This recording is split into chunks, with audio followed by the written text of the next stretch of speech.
Athletes in the NCAA division are drug tested at least once a year. Randomly selected, then more than half the team will have to submit a random drug test, according to Tom Ferry, ESPN, with no recorded date. Just about 10% of college athletes admit to use of marijuana. Meanwhile, 8% of the general population admits to use. Above, we will look at the red line to see college athlete use of marijuana. All things considered, NCAA athletes are mostly over the legal age of 21. Even though they are of the legal age of consumption, they are still frowned upon when marijuana is found in their screening. Times are changing in the medical field when it comes to medicine. More than most doctors and physical trainers prescribe medical marijuana to athletes to help with recovery and soreness from injuries. Meanwhile, other doctors stay with their claim of marijuana being a PED, a performance-enhancing drug. Marijuana has been proved to be able to reduce inflammation as well as removing most of the pain one would carry from an injury, while proved to not enhance any part of the athlete's performance. Marijuana should be legalized for college athletes, whether it's for recreational or medical use, because more than half the doctors already recommend this drug for pain and recovery.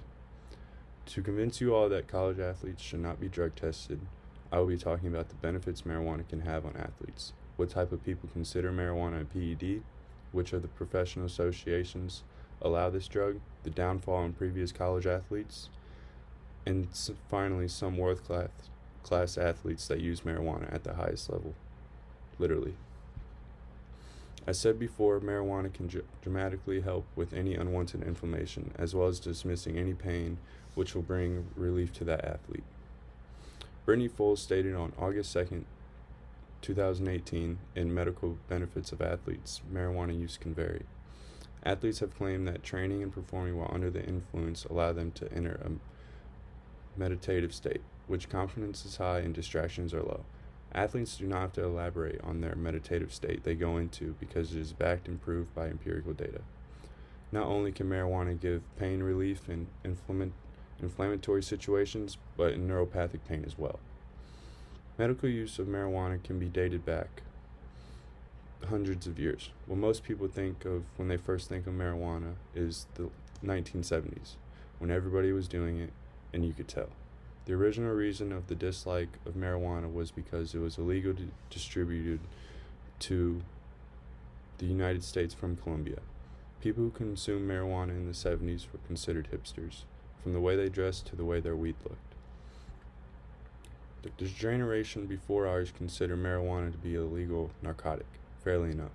Stated on a government resource website with no known date, the use of marijuana peaked in the late 1970s when more of 37% of high school seniors admit to using. In professional sports in 2021, the NBA, NFL, NHL, MLB, and WNBA all allow the use of marijuana because they all believe it is not a PED. Now let me talk about Sha'Carri Richardson, and she is pictured above. Richardson went to the University of Oregon. She is an Olympic athlete who qualified for Tokyo 2021. She became an overnight sensation, said Leah from the Pittsburgh Post-Gazette on July 19, 2021. Her mother sadly passed away recently before the trials, and her way to cope was to smoke marijuana, which was legal for her age in Oregon. Even though she was still a college athlete, she was frowned upon. Richardson eventually failed a drug test and was banned for a month, which kept her from competing in Tokyo 2020. In conclusion, I must say that it is true that 76% of all votes in favor of the use of marijuana for medicinal purpose, from a CBS News survey posted by Michelle Castillo on May 31, 2013. Drug tests should not include marijuana for college athletes because of the natural benefits the plant brings you for recovery reasons. People who are against marijuana for athletes are the same people who were the hipsters in the 70s who got arrested for their use. Sha'Carri Richardson literally lost her chance to compete in the Olympics. Even more the reason to disregard marijuana drug tests for all college athletes.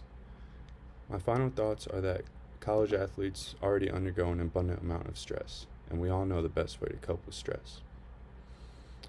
But administrators from the 70s frown upon us for marijuana use, when for some of us, it is how we get through our very busy and stressful college lifestyle, with practices and classes every day, There's got to be a new way to cope.